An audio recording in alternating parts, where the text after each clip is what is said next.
오늘 우리에게 주시는 하나님 말씀 하박국 2장 1절에서 4절 말씀을 우리 함께 읽도록 하겠습니다. 우리 1절부터 4절까지 같이 읽도록 하겠습니다.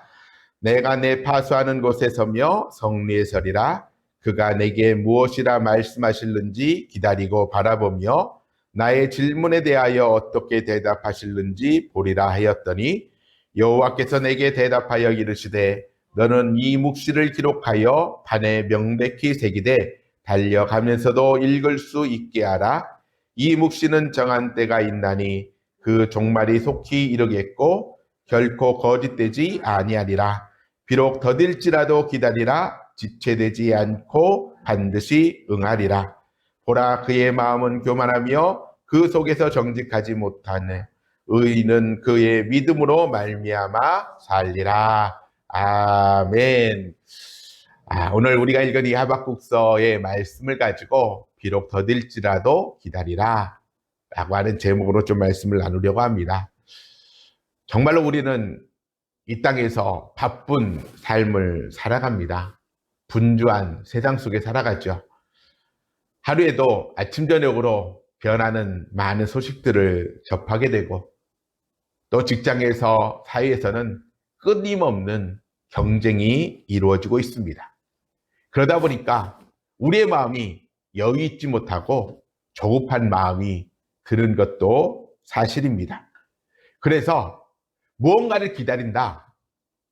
이것이 정말로 어려운 시대를 우리는 살아가고 있습니다. 그런데 성경은 이 조급한 세대 가운데 있는 우리에게 이렇게 말씀합니다. 비록 더딜지라도 기다리라. 이 말씀은 하나님께서 하박국 선지자에게 주시는 응답의 말씀입니다. 그리고 오늘을 사는 우리에게도 여전히 들려주시는 하나님의 음성이기도 합니다. 하박국은 나라가 무너지는 그러한 상황 속에서 하나님의 사람으로 사명을 감당했던 인물입니다.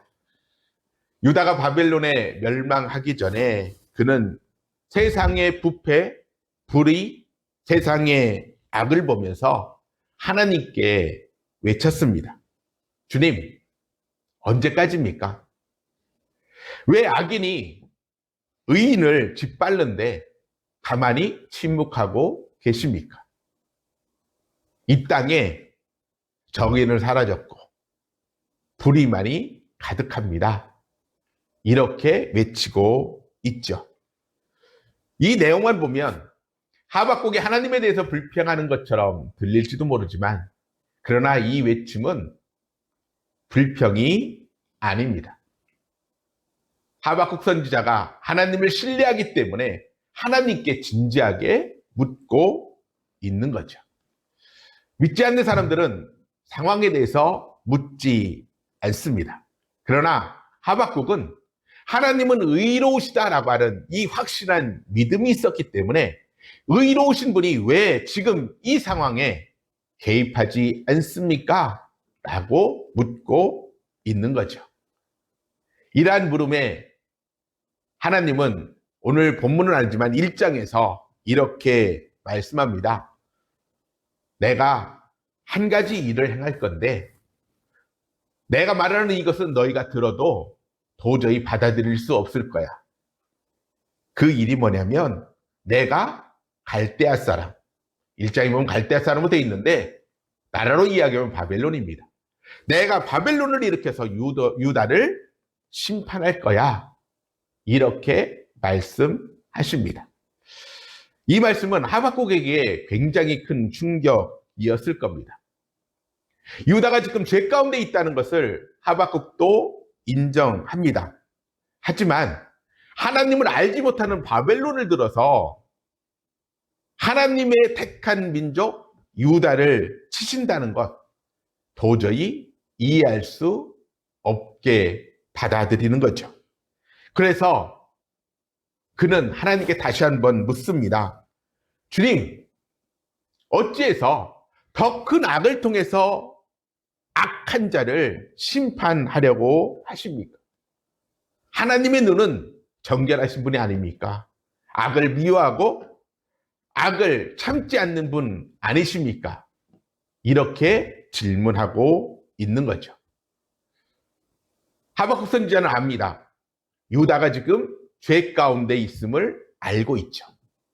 그것을 인정합니다. 그 현실 앞에서 하나님 앞에 드리는 탄식이기도 하고, 그 시대 안에서 하나님의 사람으로 쓰임받는 사람의 신앙적인 몸부림이라고 하는 사실이죠. 그렇게 하나님께 묻고 나서 하박국 선지자는 하나의 결단을 하죠. 그 결단은 바로 오늘 본문 1절에 있는 말씀이죠. 내가 내 파수하는 곳에 서며 성리에 서리라. 그가 내게 무엇이라 말씀하실는지 기다리고 바라보며 나의 질문에 대하여 어떻게 대답하실는지 보리라 하였더니, 이것은 무엇입니까? 하나님 앞에 지금 이 시대를 보면서 질문을 합니다. 하나님 왜 이렇습니까?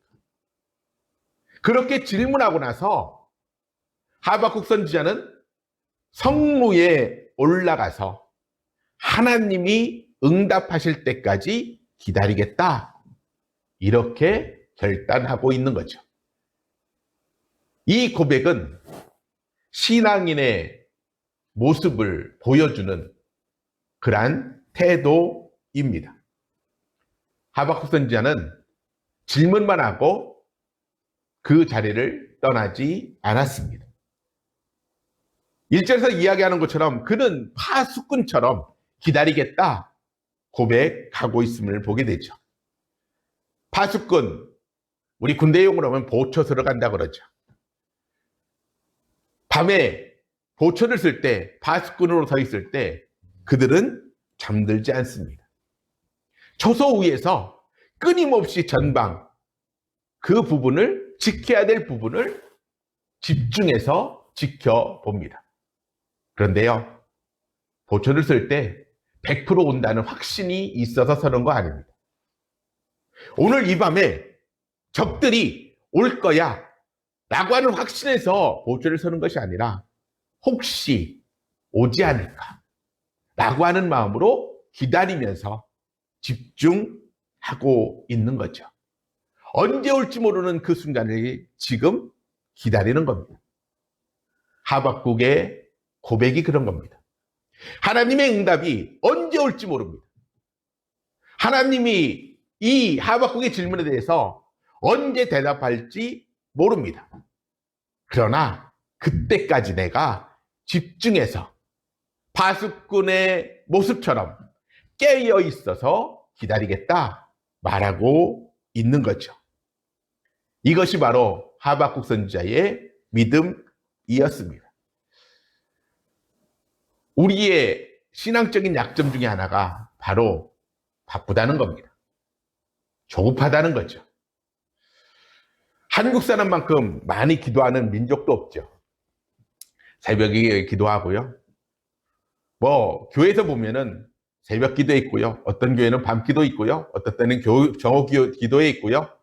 정말로 많이 기도합니다. 그런데 부르짖고 나서 그 간절한 부르짖음의 마음을 가지고 파수꾼이 기다리는 것처럼 기다려야 되는데 그러지 못하고 벌써 마음이 떠나버린다라는 겁니다. 응답을 기다릴 줄 모르는 기도는 하나님과의 대화라기보다는 나 혼자 계속해서 되풀이하는 독백에 불과하다는 것입니다. 그러나 하박국은 달랐습니다. 그는 하나님께 묻고 그분의 응답이 내려올 때까지, 임할 때까지 기다렸습니다. 그가 성루에 섰다는 것은 높은 곳에 올라가 있다라고 하는 의미가 아니라 집중하고 있다는 겁니다. 언제를? 주님이 응답하실 그때를 집중하고 있다라는 것이죠. 우리도 이러한 모습이 있어야 됩니다. 하나님 앞에 우리가 부르짖고 간구했다면 그 부르짖음과 간구에 대해서 하나님이 언제 응답하실지를 사모함으로 집중해서 기다리는 인내가 있어야 한다라는 겁니다.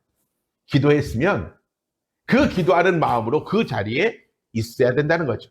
물론 몸은 우리가 움직일 수 있습니다.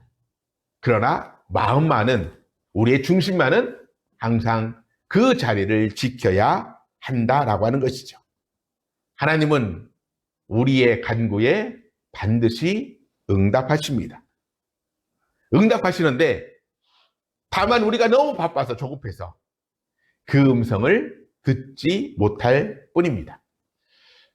하박국 선지자가 바수꾼의 모습으로 하나님 앞에서 기다리겠다 고백하고 나서 드디어 하나님의 응답이 있습니다.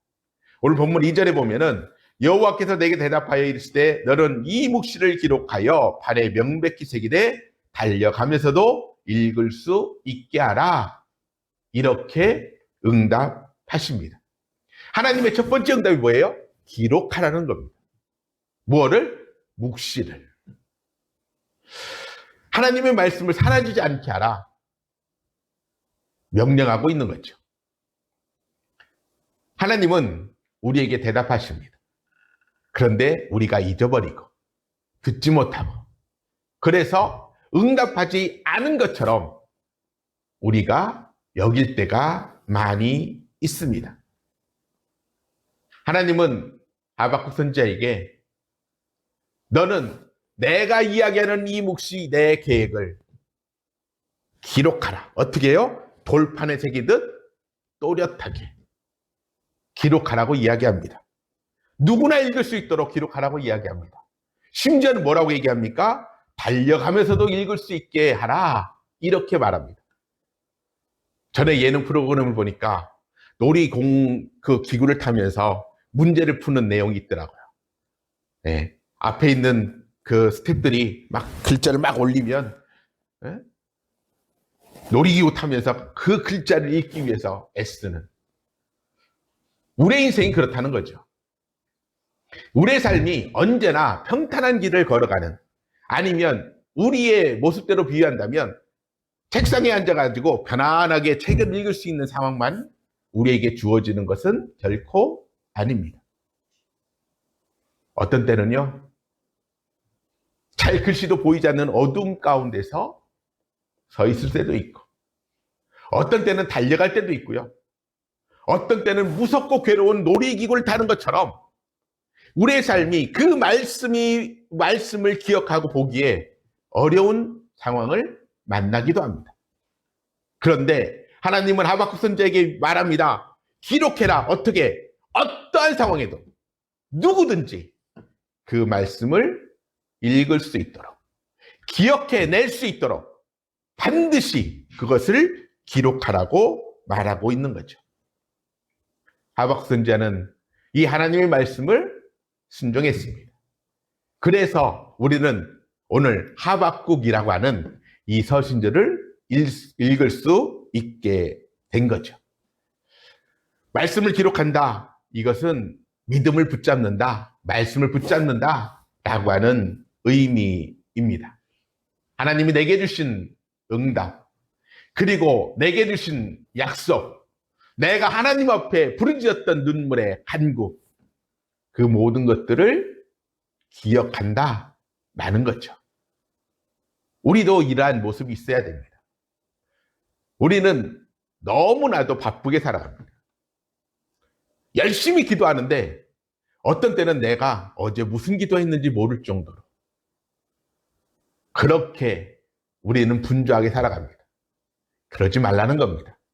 내가 하나님 앞에 무슨 질문을 했는지, 그 질문에 대해서 하나님이 어떤 상황 가운데 내게 말씀하셨는지 그것을 우리의 마음판에 새기고 기억해야 된다 말씀하고 있는 거죠. 바로 그 기억이 우리를 다시 일으킵니다. 우리는 늘 믿음 안에서 온전히 서 있을 수 있을 것 같지만 그러지 않을 때가 있습니다. 그때 우리를 붙잡아주는, 우리를 다시 일으키는 힘이 무엇입니까? 전에 나에게 말씀하셨다.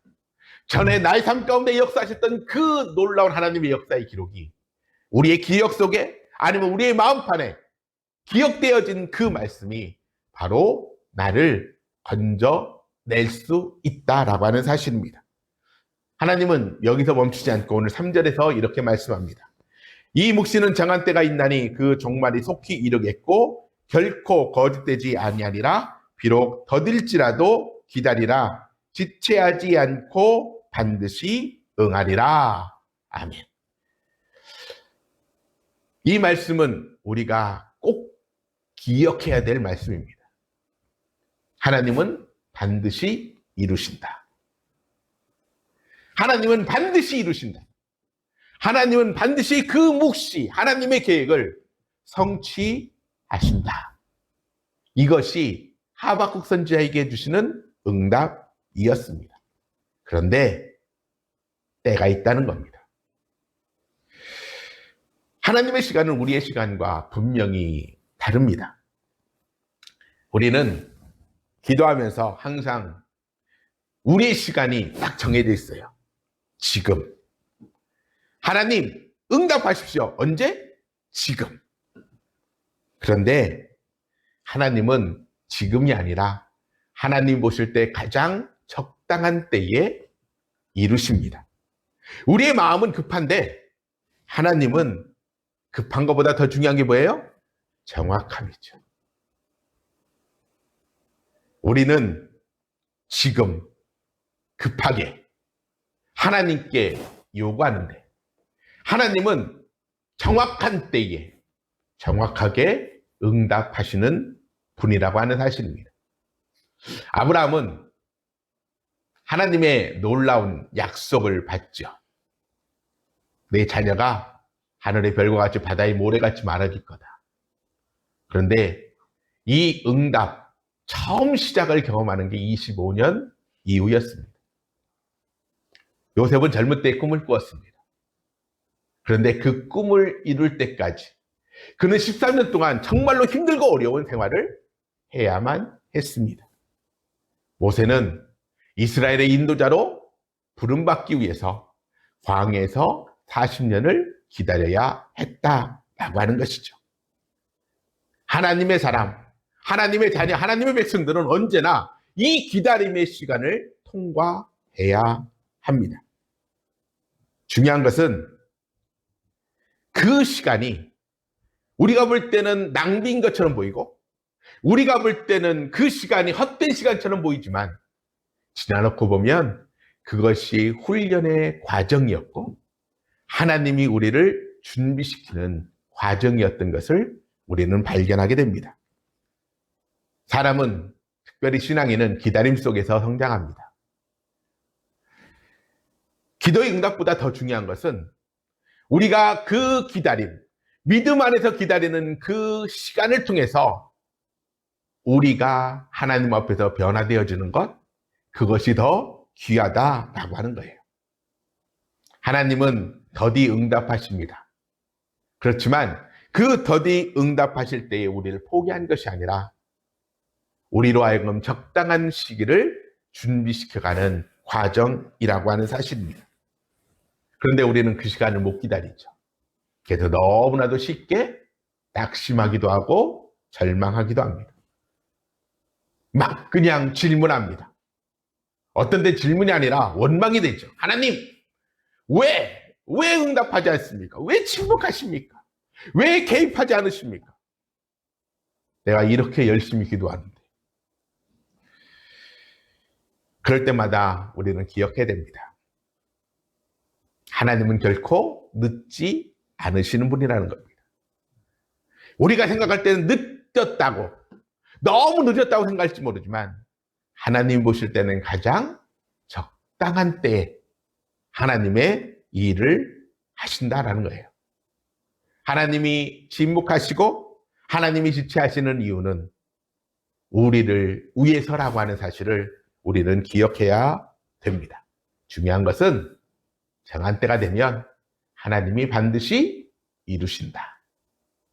이것이 하나님의 계획이고 하나님의 뜻이라고 하는 것이죠. 그리고 하나님은 하박국에게 마지막으로 말씀하십니다. 오늘 본문 4절의 말씀이죠. 보라, 그의 마음은 교만하며 그 속에서 정직하지 못하나 의인은 그의 믿음으로 말미암아 살리라. 성경 전체에 흐르는 가장 큰 기둥과 같은 말씀입니다. 사도 바울은 이 말씀을 많이 인용하죠. 그래서 사람이 의롭게 되는 것은 율법의 행위도 아니고 스스로의 노력도 아니고 오직 믿음으로 말미암아 이루어진다. 끊임없이 강조하고 있습니다. 종교개혁자 루터는 이 말씀을 붙들고 종교개혁의 깃발을 높이 들었습니다. 우리도 마찬가지죠. 이 말씀을 붙들고 우리는 신앙을 세워가고 있습니다. 의인은 믿음으로 삽니다. 믿음으로 산다라고 하는 것, 그것은 현실과 동떨어져서 산다라고 하는 의미가 아닙니다. 하박국 선지자가 경험하는 것처럼 불의한 세상, 어두운 세상 가운데서도 하나님의 신실하심을 신뢰하는 것, 이것이 바로 믿음이라는 겁니다. 세상이 흔들리고 사람들은 변해도 하나님은 변하지 않고 언제나 당신의 계획을 이루어 가십니다. 하박국이 활동하던 시기 유다는 정말로 하나님의 공의가 없는, 자신의 소견에 오른 대로 살아가는 악이 지배하는 세상과 같은 상황이었습니다. 그러나 하나님은 분명히 선포하죠. 그럼에도 불구하고 의인은 믿음으로 살리라. 하박국 선지자에게 이렇게 이야기합니다. 이 믿음이야말로 이 불의한 세상을 이기는 능력이 된다. 선포하고 있는 겁니다. 믿음이 뭘까요? 믿음은 내가 감정적으로 믿습니다. 아닙니다. 믿음은 하나님의 신실하심과 하나님의 옳음을 고백하는 것이 믿음입니다. 우리의 눈에 아무런 변화가 일어나지 않는다 할지라도 하나님은 여전히 그곳에서 일하고 있음을 믿는 것, 이것이 믿음입니다. 하박국 선지자는 하나님의 음성을 듣고 깨닫습니다. 아, 내가 볼 때는 하나님이 침묵하시는 것 같이 보였지만 하나님은 침묵하지 않으신다는 것을. 하나님은 악인이 의인을 괴롭히는 것처럼 보일지 모르지만 그렇지 않다는 것을. 하나님이 그때가 되면 반드시 하나님의 계획을 이루어 가신다는 것을 하박국 선지자는 깨달아 알게 된 거죠. 그리고 그는 어떤 상황에도 하나님이 말씀하실 때까지 기다리기로 결단합니다. 현실의 상황을 보면 절망의 상황이었지만 그러나 그는 하나님을 믿는 믿음의 자리로 나아갔습니다. 그리고 그 기도의 자리에서 한 단계 더 성숙해져서 찬양의 자리로 옮겨갔음을 보게 되죠. 하박국의 믿음은 찬양으로 이어집니다. 오늘 본문은 아니지만 우리가 너무나도 잘 아는 말씀이죠. 하박국 3장 17절 18절에 보면은 이렇게 고백합니다. 비록 무화과 나무가 무성하지 못하며 포도나무에 열매가 없으며 감람나무에 소출이 없으며 밭에 먹을 것이 없으며 우리의 양이 없으며 외양간에 소가 없을지라도 나는 여호와로 말미암아 즐거워하며 나의 구원의 하나님으로 말미암아 기뻐하리로다. 아멘. 하박국 선지자가 하나님 앞에 질문하고 그 질문에 대해서 하나님의 응답이 임했습니다.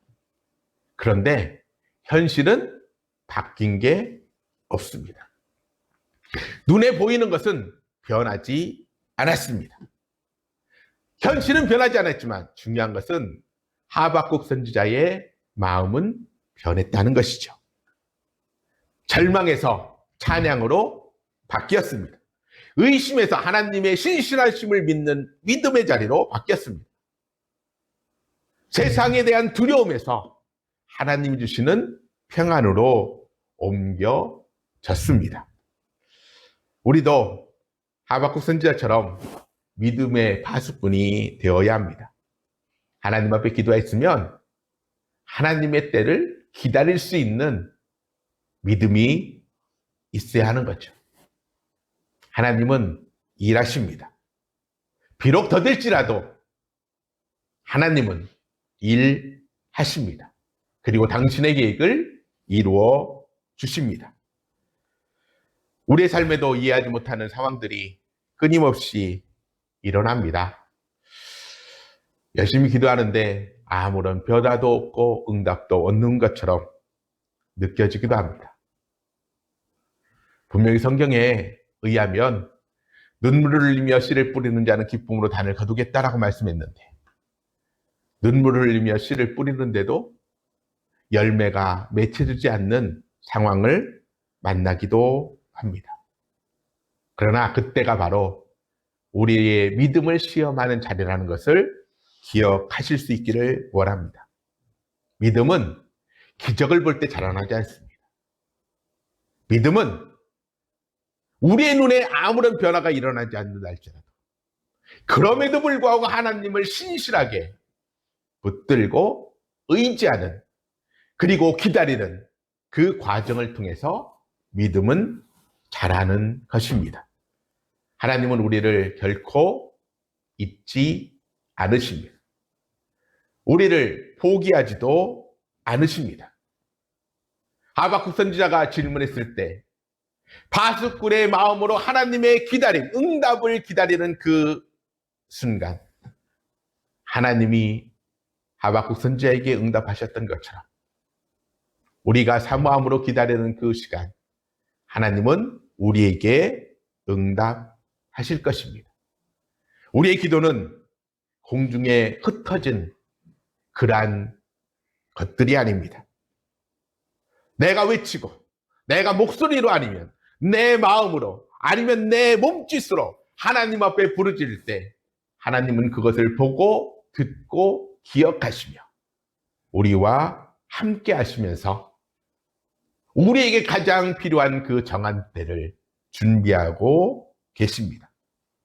하나님은 그때가 되면 하나님의 몫이 하나님의 계획을 분명히 이루실 것입니다.